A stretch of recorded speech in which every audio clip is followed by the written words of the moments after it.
Here's a story from about Rabbi Yaakov Landau. Rabbi Yaakov Landau was the rabbi of Bnei Brak. He was the rabbi of Bnei Brak, and he was a chassid, very, very devoted chassid of the fifth Rebbe of Chabad, Rabbi Shalom Dovber. In fact, he was even the rabbi in his house. He was what's called the house rav in his house before he was even married. He got married at a late. He was a little bit older. He got married. Anyway, he was a very special person. He was very, very attached to the Rebbe. Well, there was a plague, what do they call it, of typhoid fever. It was a terrible, terrible disease. And what would happen is they would just sort of dry up and they would go unconscious. And if they would come out of their coma, then they'd have a chance to live. But if they didn't, then they would die. So Rabbi Yaakov Landau was very devoted. He was also a very talented person. And he was of course, he was a big rabbi, and he was a very knowledgeable person, but he also was a very brave person. And he went around treating these people that had, or comforting them, whatever, he gave them tea, whatever you could do for people that had typhoid fever. Eventually, the Rebbe got it, and he got it. So the Rebbe got it first, and then afterwards he got it. So of course, they separated and put him in a separate place. While he was unconscious, the Rebbe passed away. The Rebbe Rashab passed away. 1920, passed away. So Rabbi Landau was still unconscious or very sick anyway at the time. So all the Hasidim made an agreement between them that obviously Rabbi Landau, as soon as he came out of his coma, and he came out of it, so he was getting better, he was certainly asked how the Rebbe is doing, and that everyone should just say, thank God he's recovering. That's what they should say.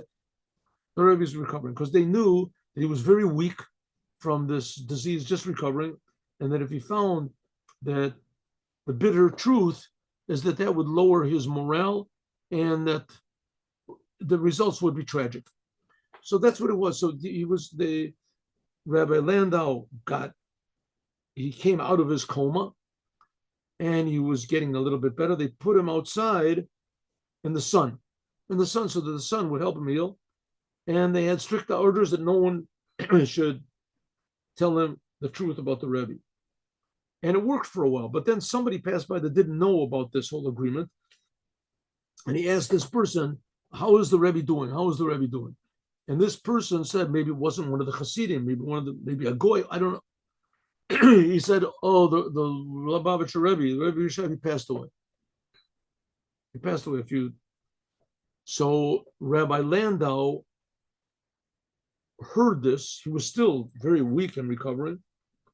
So he wrote a letter to the Rebbe.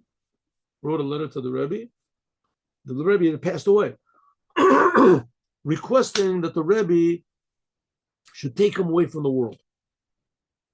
That he too should pass away, and he should be buried with the Rebbe. That's what he wanted. So he wrote the letter that the Rebbe should take him away from the world, and he wants to be with the Rebbe. And he put it in an envelope and sealed the envelope. And when one of the Hasidim came by, so he said, when you go to the Rebbe's grave, the Rebbe was buried in Rostov.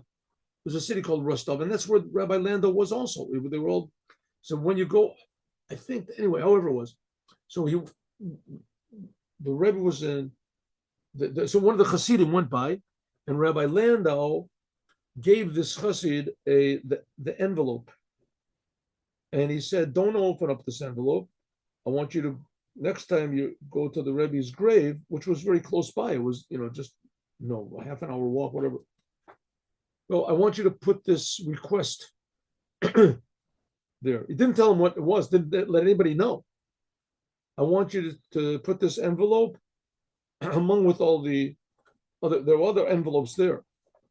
Or it was folded up very well and tied or whatever. Anyway, so that the Chassid wouldn't open it, but he would throw this request in. There was a lot of other requests that people had there, and it wouldn't be noticed. It would be.